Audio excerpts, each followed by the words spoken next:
Well, greetings everyone, finally. And you'll notice a different lighting. That's because I'm doing it during the daytime now instead of at 4 a.m. And Kit Kat's deciding to leave us after all. I was just going to say hello from him as well, but not to be, as it turns out.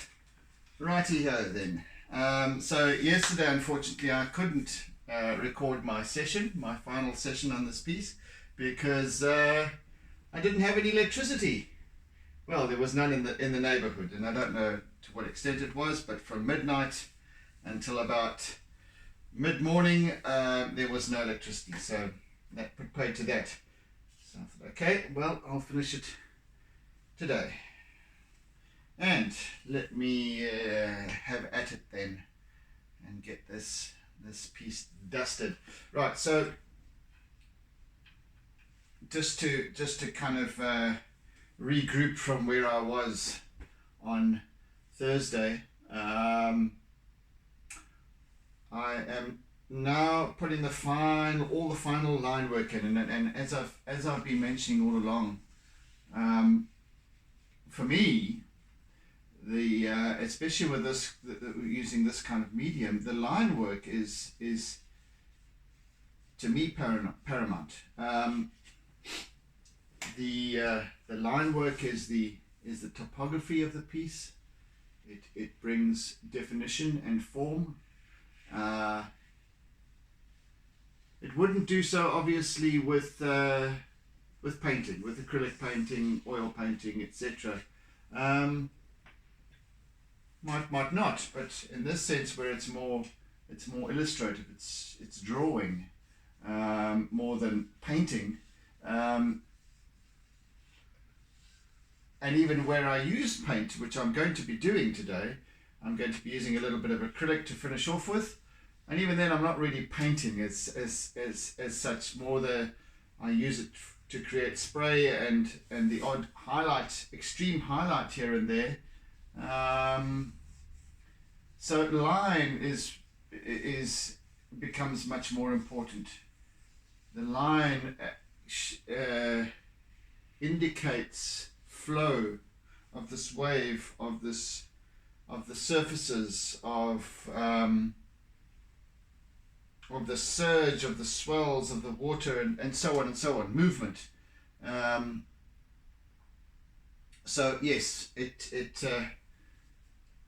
this particular phase is what to me brings the whole piece together, and it can apply differently to other artists, to other people, to how other people perceive what I'm doing. But my progress, or my process rather, is such.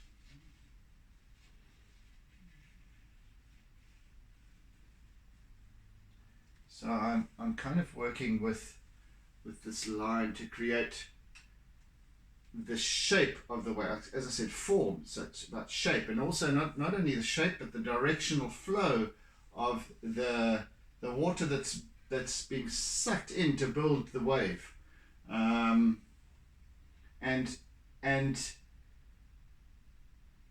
by defining the little surges and movement of the foam on the top of the water, I can accentuate that form through line.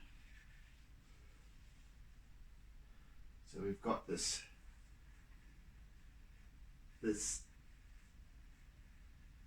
wave that is starting to crumble more than actually curl, and it will just fold and charge in as they all do, because of the underlying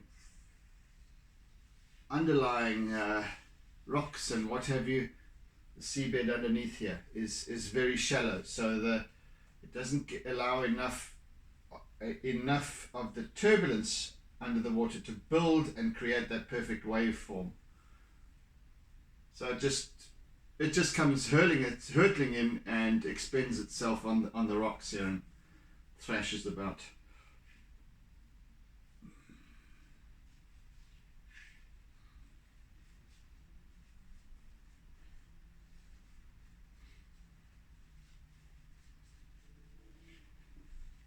So I have been receiving more queries lately from a number of people about the medium that I use in terms of the paper.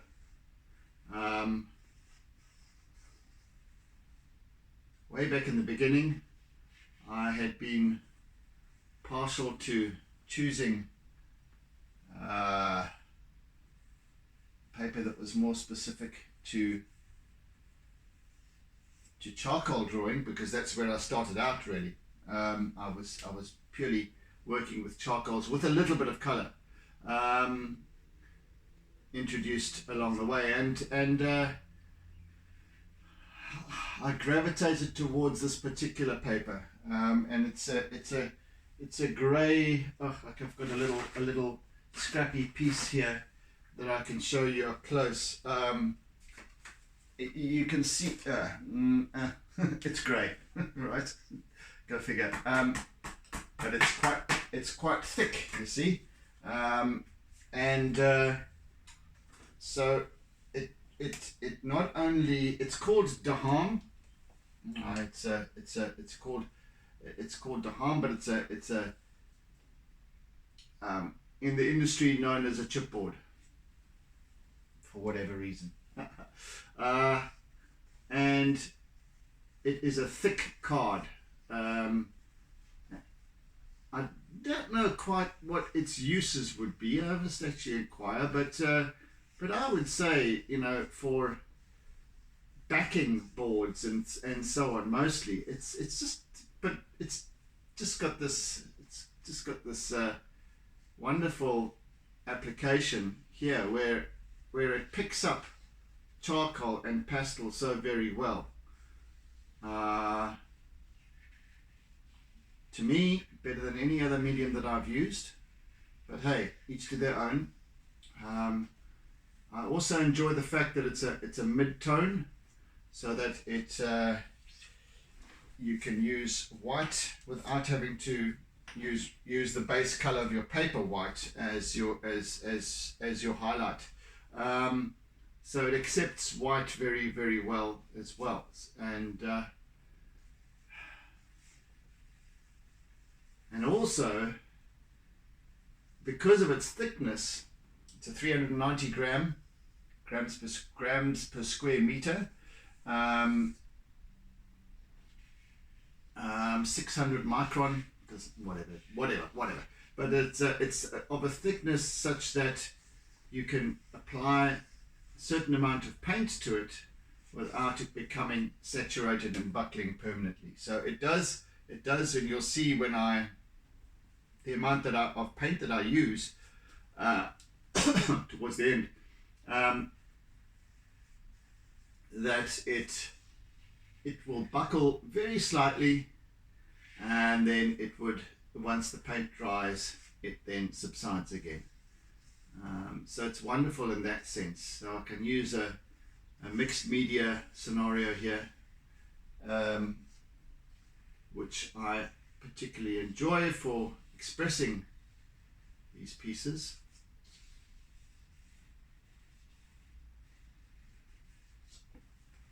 Yeah, so I'm happy. So I just thought I'd share that. And I get it from a paper merchant. So wherever you are in the world, you'll probably find that paper merchants that supply printers will stock this particular paper, and it comes in a maximum sheet size. This is the maximum cut size that the paper merchants supply to printers, and then the printers then cut it up to whatever sizes that they need, etc. But this is the maximum sheet size, and it is imported, I believe. So it sounds like it could be Dutch, De Harm. I don't know, De Harm. yes, so that's the long and the short of it, really. And I thoroughly enjoy it. So it's been the basis for all of my charcoal pastel artworks for the last 4 years or so. Yeah. And certainly because I have been doing this my artsy lockdown scenario, which has been due to lockdown, and I've been producing one piece a week. I wouldn't be able to do a canvas painting and what have you during the course of a week. However, I might at some point start to tackle those as well. Maybe taking 2 weeks. But for now, these processes have been just wonderful for me. I've discovered more about myself and my art and my techniques and what have you than I could have than I did in 5 years of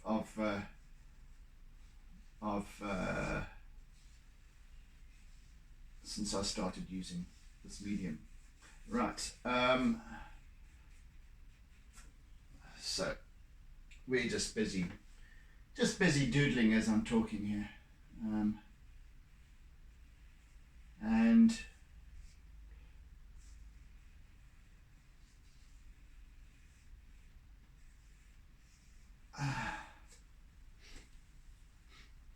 as I keep on keeping on maintaining that the importance of doodling, the importance of letting go and just allowing the artwork to create itself beyond a certain point, beyond setting the horizon line and the composition of the piece, just letting go thereafter and seeing and you know I'm amazed myself when it develops such that it does. So I'm also having fun. I'm also can't wait to see what's next and what have you. Instead of having this absolute control over the end result, I don't know what will happen. I don't know how it will turn out. It's like finding out and exploring new techniques and what have you. Which is what I'm doing constantly. And I love it. Love it.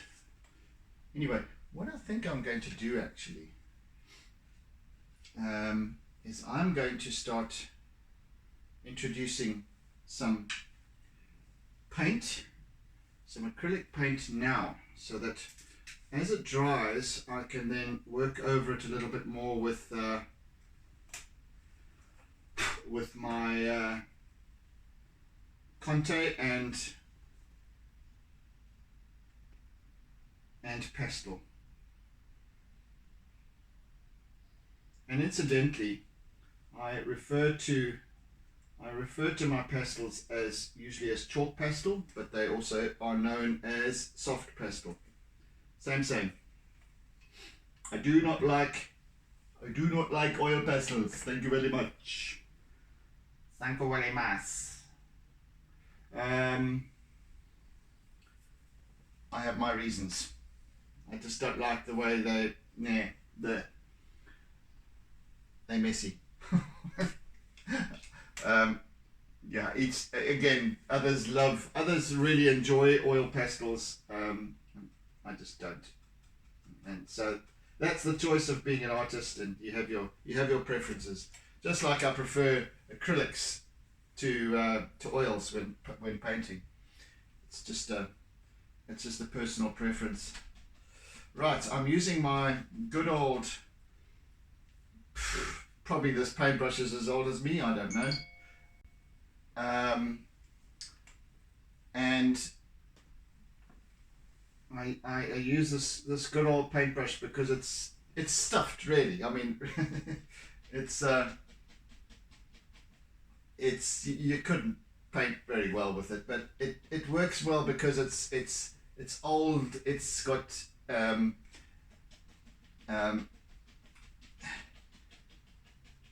funny old bristles, spiky old bristles, and that works perfectly for what I'm doing right here. So that was a little discovery that I've come to cherish along the way.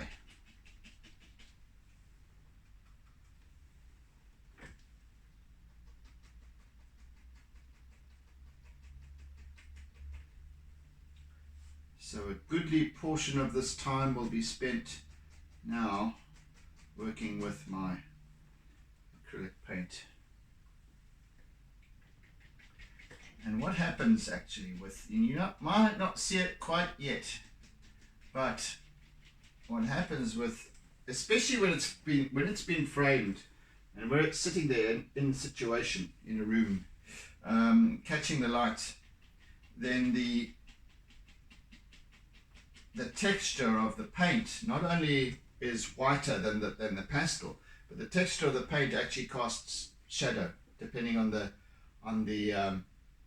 lighting, which gives it a whole new dynamic, which is brilliant. And actually that dynamic gets picked up.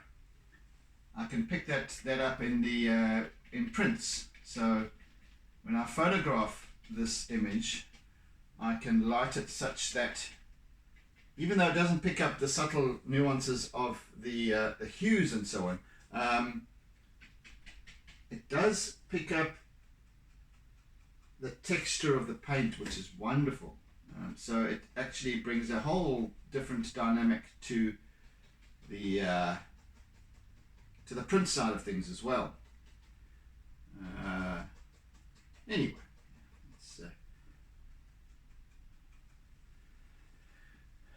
be that as it may.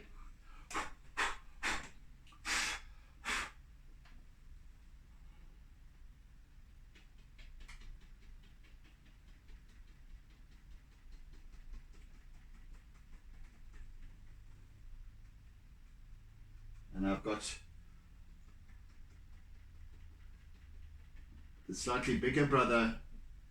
This is the bigger brother, and then I've got a smaller brother, funny old scratchy brush, which I shall also be using shortly. In fact, right now.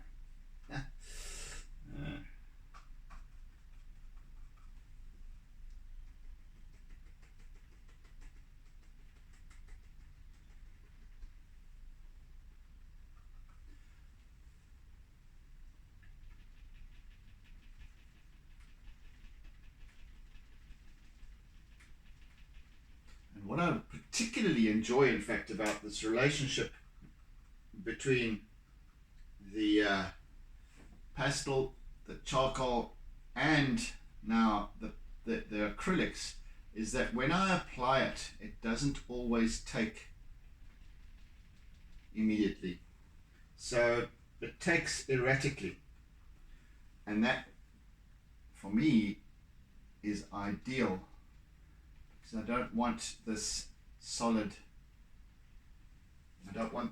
paint application.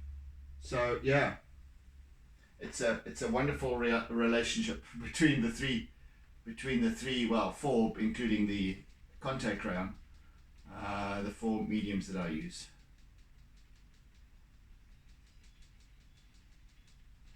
Right, let's do some work on this baby here.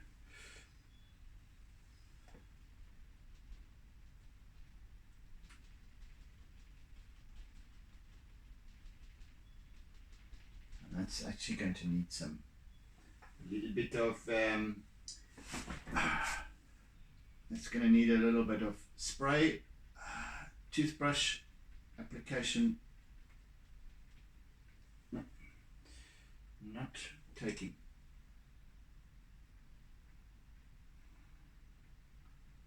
And I just want the odd touch of a sparkle, of a highlight, just here and there.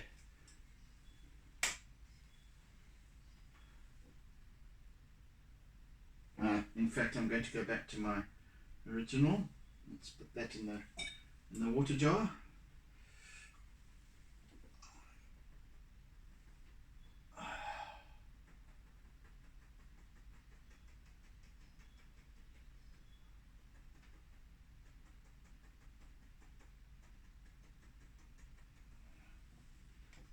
have a glossy starling outside that comes to sing almost every day.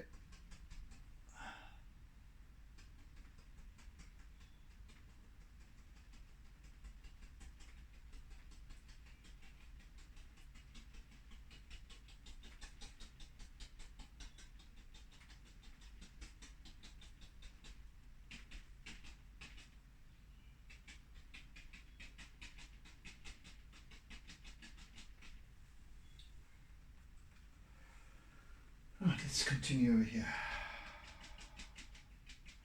So I'm just turning the brush around in my fingers as I daub this paint on. And as you can see, I'm not really painting, I'm just dabbing it. Just dabbing it here and there. And it's picking up here and there as well, so it's not, so I don't want any straight kind of, well, no, directional lines or directional imprints of the paint. So that's why I'm turning it around my fingers as I go.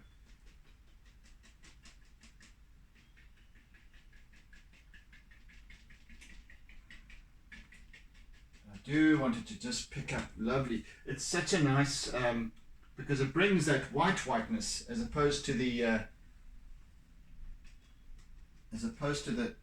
you know, I work with, the whites that I work with are both the Conte and the pastel. The Conte is a harder, it has a harder composition. These little square Conte crayons, they've got a harder composition, and therefore not quite so intense a white is laid down.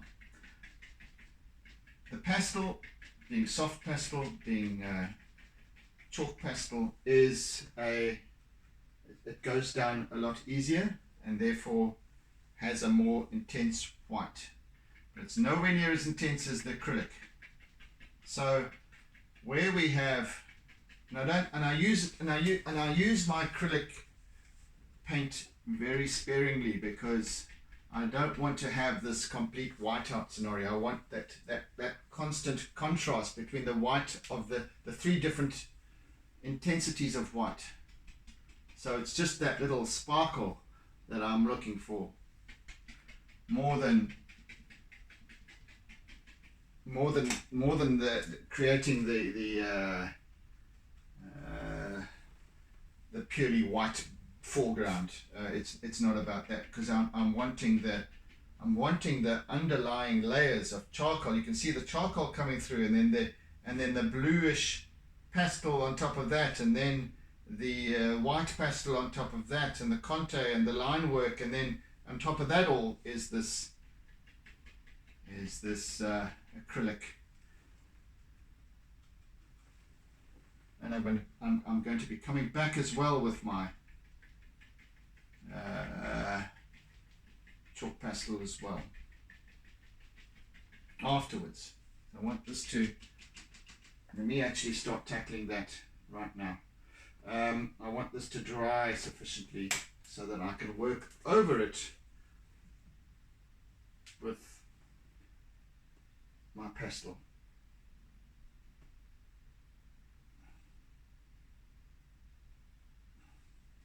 So just a big dollop, and right, let's give this a test run.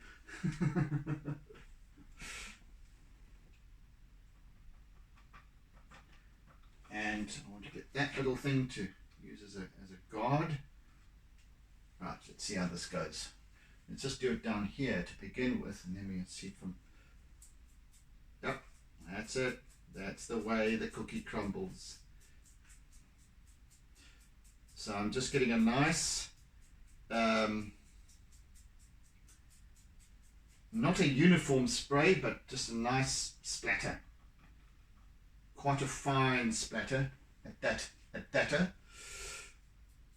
And I want it to, because it's everywhere. As these as these waves crash up against the rocks, so the spray rises into the air. And at times like a mist. So now I get towards the end of the use of my, and now I can just give it a fine, from a distance even now, a fine spattering. Yes! Yes, baby! Let's do it down here a little bit. And as you can see, I'm about 15 centimeters away from the paper. Just now where I want to work more, I want it to be a little bit more defined. Just give me just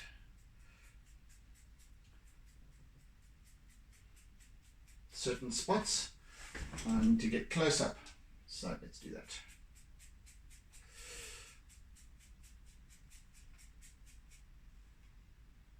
Yes, please. Now, what it.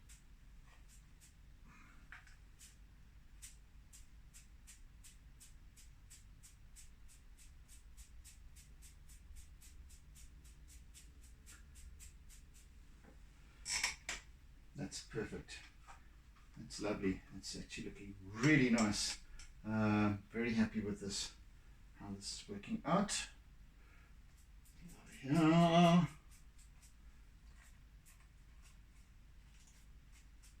Get really close here because I want a nice close-up little spattering over there, and I want to that I will go over with white later, and another one there, and then a bit more down here. Get close in.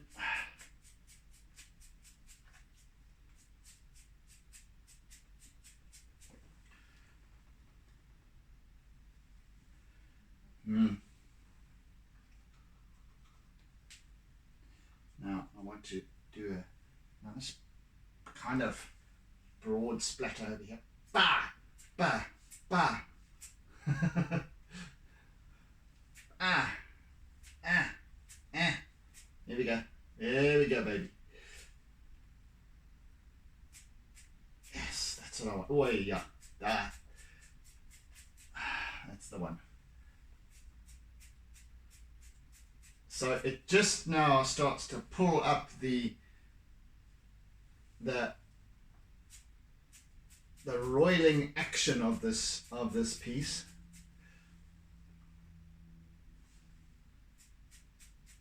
And gives it some more oomph in terms of the energy of it.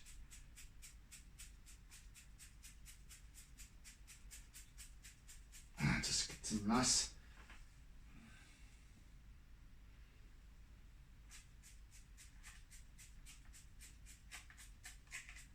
just along there. I think that's sufficient. I think that's sufficient for now. We've even got a dot way up there, which I can just pick off if I don't need it. I can pick it off after it dries. So let's just put that away. I can highlight my points that I'm making. Let me just collect myself here for a moment. Get that in there. Let's put that in there as well.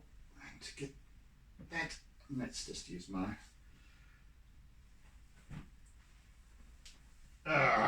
get that off my finger so it doesn't go everywhere. Yes, liking what's happening here, and again completely uncontrived and completely outside of what I was expecting, and every single time a coconut I do that, it's better than what I was hoping for. So I'm very, very ultra stoked at this point with the result. Right, let's just now start working some more line. And as the paint starts to dry in certain spots, I can work over it with my, I've got a little under half an hour And so towards the end, as the painted spots begin to dry, I can work over them, and it will take, because now I've got because where I've sprayed, it's caused a very much more abrasive surface, and it will take the pastel so much nicer. It makes the pastel whiter even. I'm sounding like a washing powder commercial. Makes your whites white and your colours brighter. Omo. Okay, scratch that. I'm not doing an Omo commercial. The number of times I've worked with that brand over the years in advertising.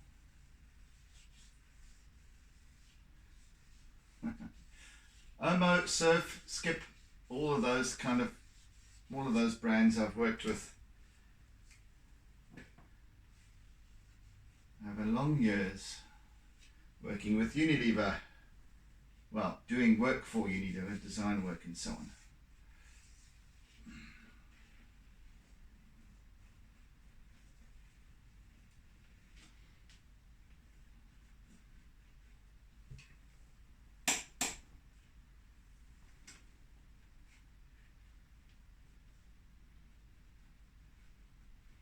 Already the spray aspect of this acrylic has now dried such that it gives me a wonderful abrasive surface to work on, which is lovely.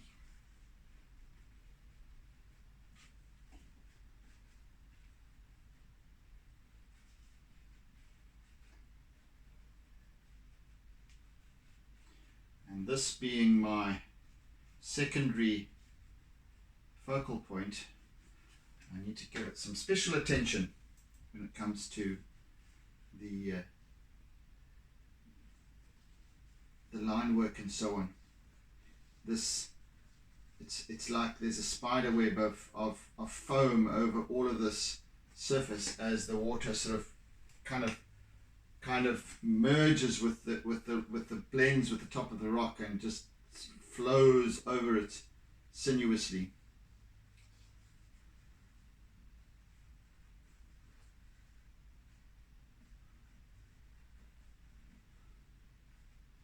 It's almost looking like one of those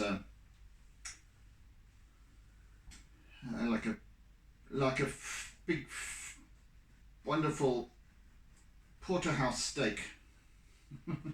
Okay, battle to unsee that now, but it's not a porterhouse steak.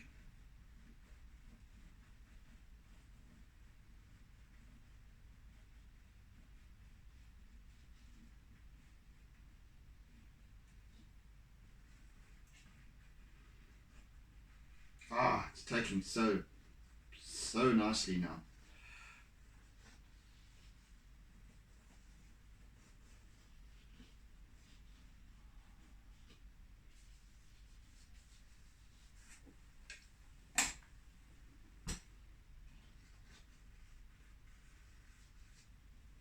And I can just, at a point, I can because I can just pick off some of the, or even smudge some of the heavier dots of acrylic that I don't particularly want.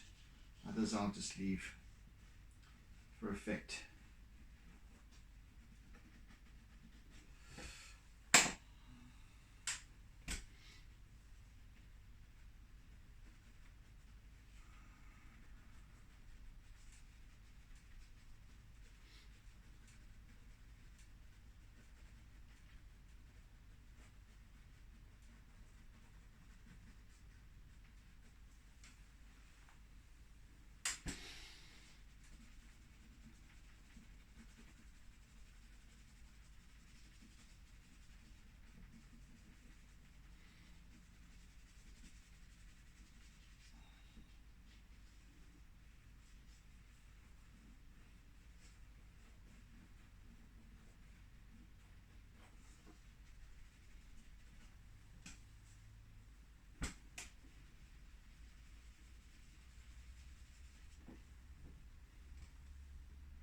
actually want to use a little bit of blue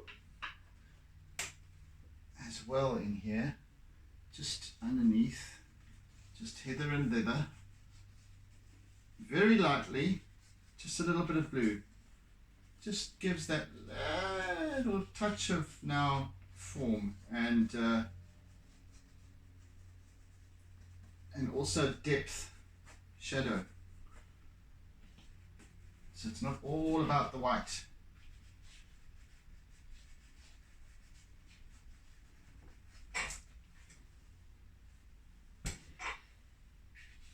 And over this part, my pale green as well. So as the eye moves up, the hue changes slightly.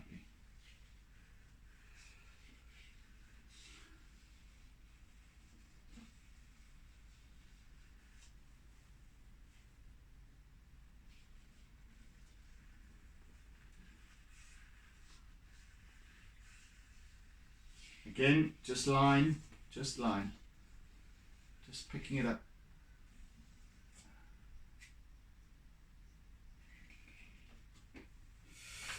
Okay.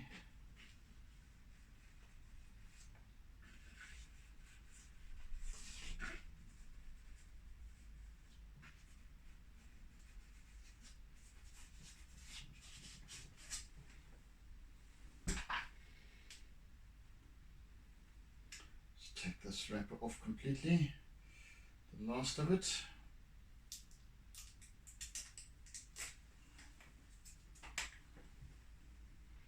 How are we doing for time?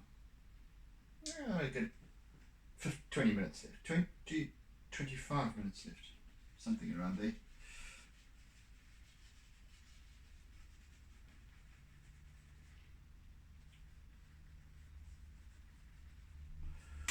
Right. Still going to work on that paint needs to dry a little bit more up top there. I need to just continue working. So basically what's happening is here now, you know, close up I'm seeing the layers coming through really well. It's like meshed one on top of the other. I can even still see the base charcoal that I'd used right on day one. On Monday, in the first session.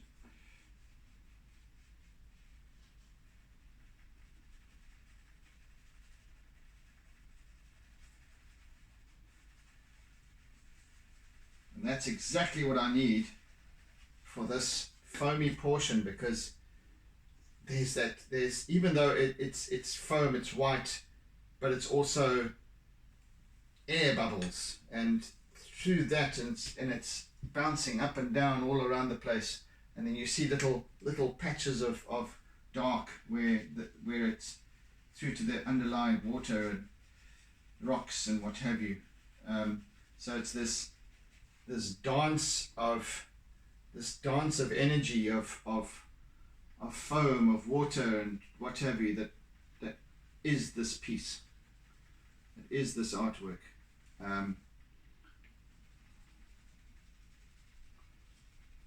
Really is all about the energy of it.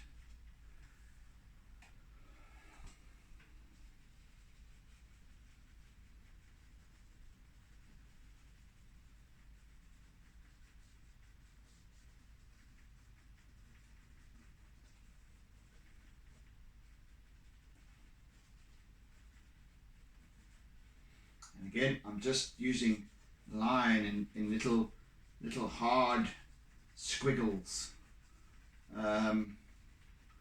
as I move around the surface of this. And now it picks up where I've sprayed with the toothbrush, picks up beautifully, but also keeps the consistency of the grain of the splatter, of the acrylic splatter. So it maintains that integrity. So now I'm using another layer altogether, and I'm enhancing that and working on top of it. If I go lightly over this area, it actually picks up those little spots beautifully. Okie dokie then.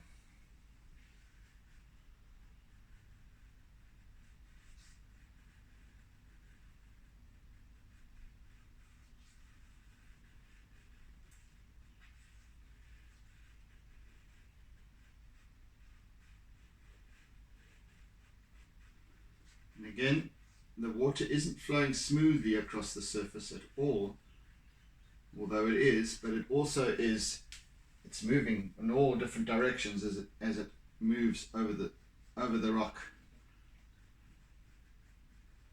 So the line that I'm using mirrors that same energy, feeling, motion.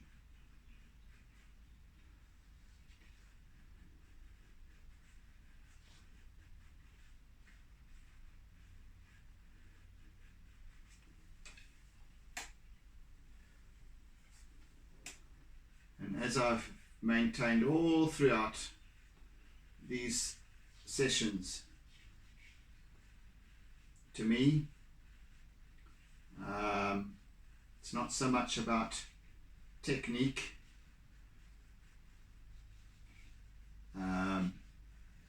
It's not about copying what I see. It's about energizing what I'm working with in this moment, feeling the water, feeling whatever my subject matter is. I need to feel it. I need to feel it energetically. Only when I feel it is when I can translate it effectively, because I can't with this medium that I'm using, with this multi mixed medium. I can't get the accuracy that I could with sharp pencils, paintbrushes, etc. But I can create the illusion of it, which is exactly what I've been doing. And I can only do that by depicting its energy, its flow, its form. So let that be a lesson to you all.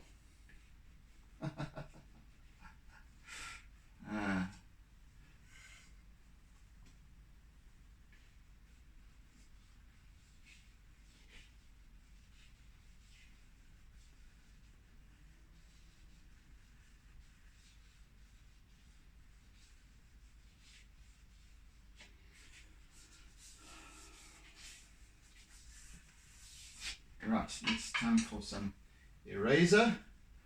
And to those of you who are new to my channel, I use my eraser to great effect that I've found. And again, it's each to their own kind of scenario. But I have found my eraser to be a wonderful tool, not for erasing, but for blending. It's a wonderful blending tool. This creates wonderful smudges and even shapes. You can use it to shape as you would with almost with a palette knife, with paint. These beautiful shapes and textures. Smooths things over so they look like they kind of glistening. It works fantastically well with creating grassy scrub and that sort of thing for me. African bushveld. The eraser comes into play like no other tool that I've come across anyway. So there you go, art school teachers. I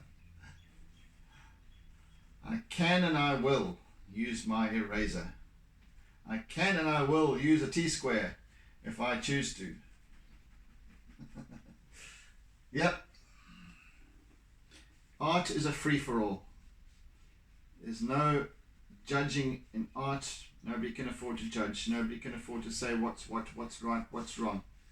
You do whatever you feel needs it.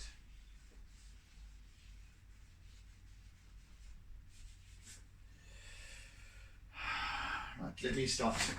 This should be sufficiently dry for me to start working with now. See now, where I work with my pastel over the white acrylic toothbrush spray, it now becomes, the pastel becomes whiter.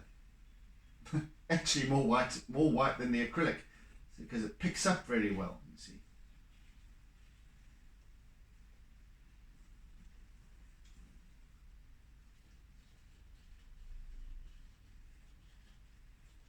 Now I want to create these little flecks of the brisk breeze, offshore breeze that's picking up and taking off the tops of these waves of the foam. It just picks it up, and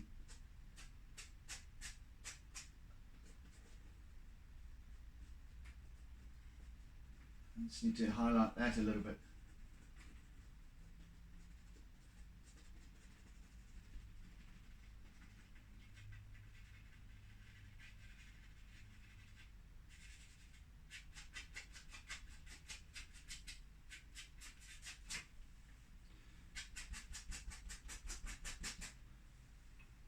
Like so, you see?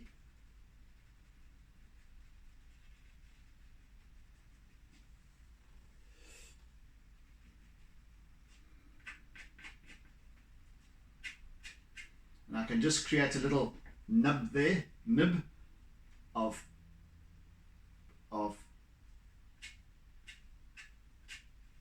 pastel buildup, and then just smudge it off. Another one over here. Let's just create a little build-up and then smudge it out. There we go. Right.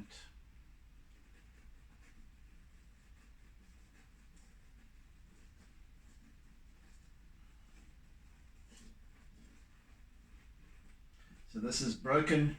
It's collapsing in on itself. But part of it is shot forward and fallen down here.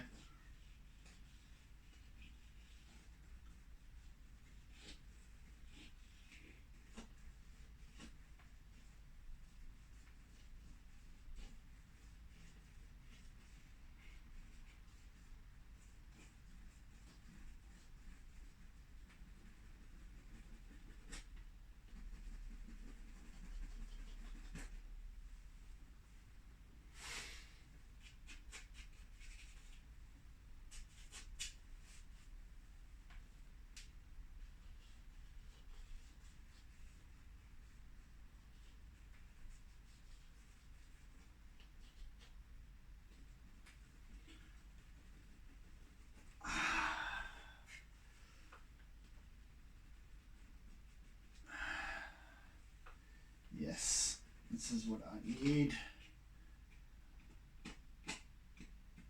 That little, see how easy it is to just whip off these little splatters that are either too big or not positioned correctly or something. That just doesn't, here we go. Just pick it off with my fingernail. Perfect. That's the only one. In fact, yeah, just like that.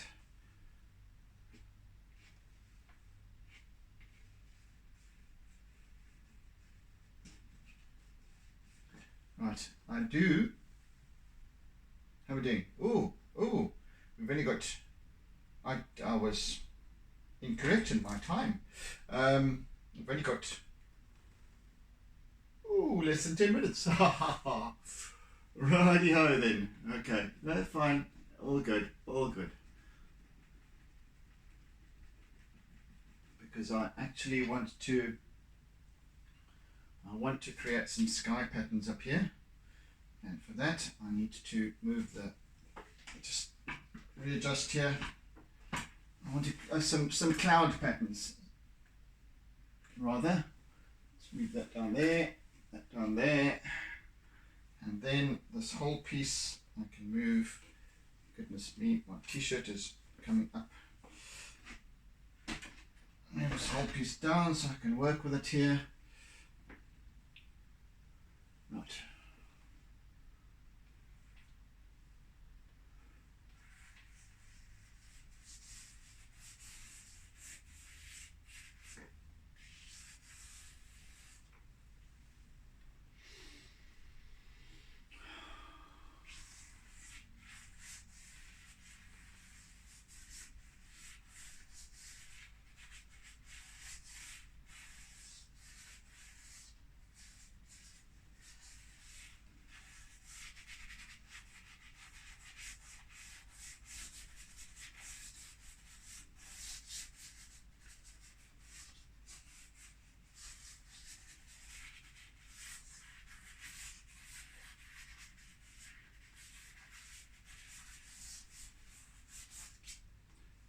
And once more, let me just grab my eraser,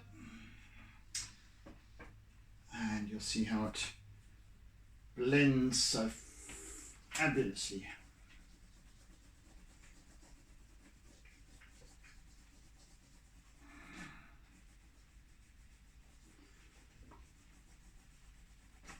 Pity I'm working cross purposes here across my body, but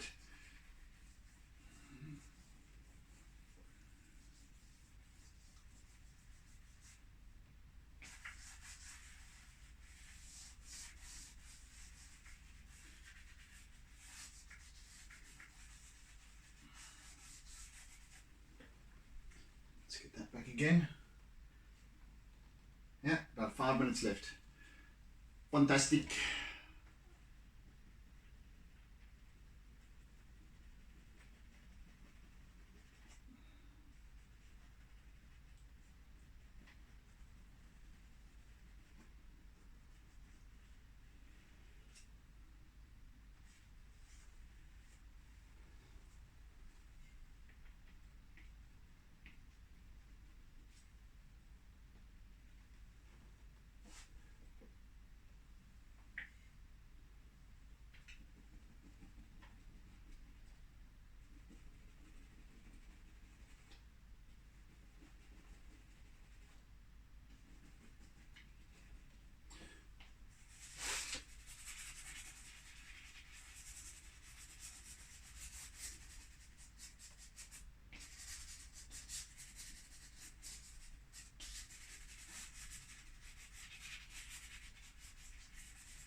Just some wispy clouds,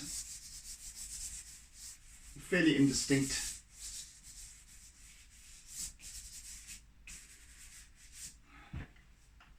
Of that side.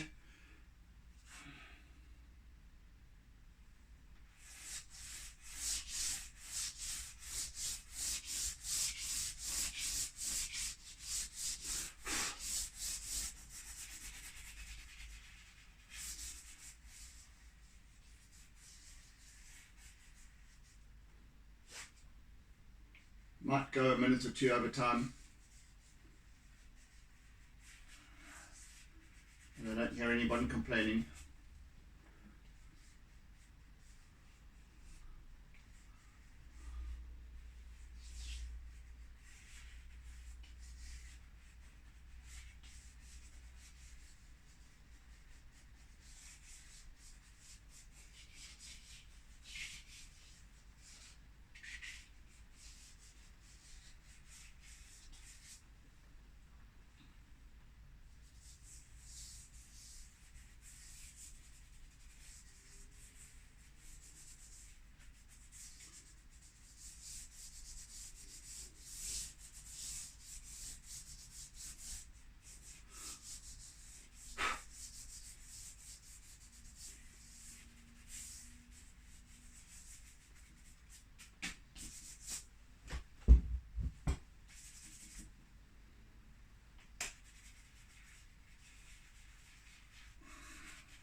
some clouds down, also sort of a building cloud bank almost, down towards the horizon, and then stretching up.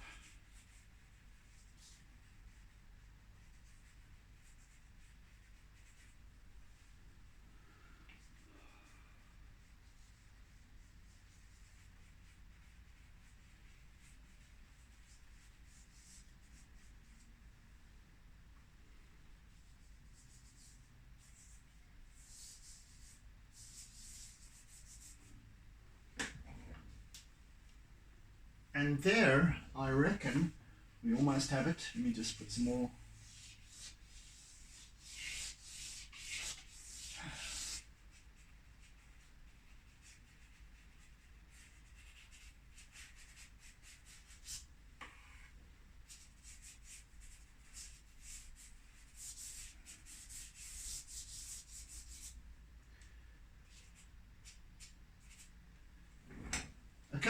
Okay, we're done. We are done. Yes. Let's flick some of that off.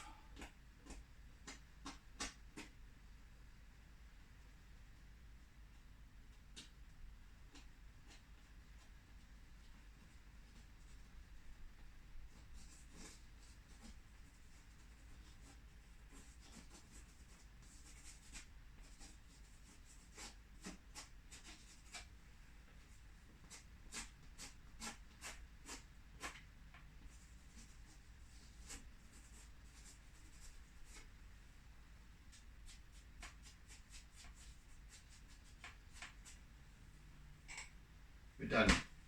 Okay, guys. Thank you very much. And let me sign off. Where's my black Conte? Right. And I should put my little gap. Yep. 20, plenty, 1. We're done. Okay, finally we got to do it. This what I had first thought to be a 3-session piece turned out to be a 5-session piece. Well, hey, it happens that way. That's the beauty of letting go again, I suppose. So yes, once again, thank you for joining me this past week. Thank you for enduring my mental meanderings and so on. Hope you've perhaps learned something. I don't know. Anyway, I hope you've enjoyed the experience, whatever it was for you. Do join me again next week. I'm contemplating something completely different from what I've done before, but I'm still toying with the idea. Otherwise, I'm going to be doing another seascape of sorts. So yes, it's been real, it's been good. I thank you for your feedback and so on during the course of this past week and over all of the sessions that I have.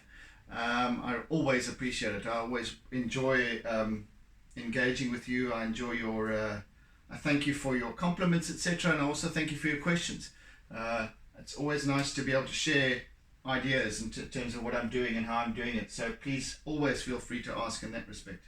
So yes, once again, have a fantastic weekend further. It's rainy here in Durban today and quite nippy, but not too bad. Anyway, have a fantastic weekend further, and do tune in again next week on the tube, as I like to call it. Yeah, so be good, be safe. Oodles and oodles of toodle doodles. Take care, be kind, be loving. Bye. Don't forget to doodle.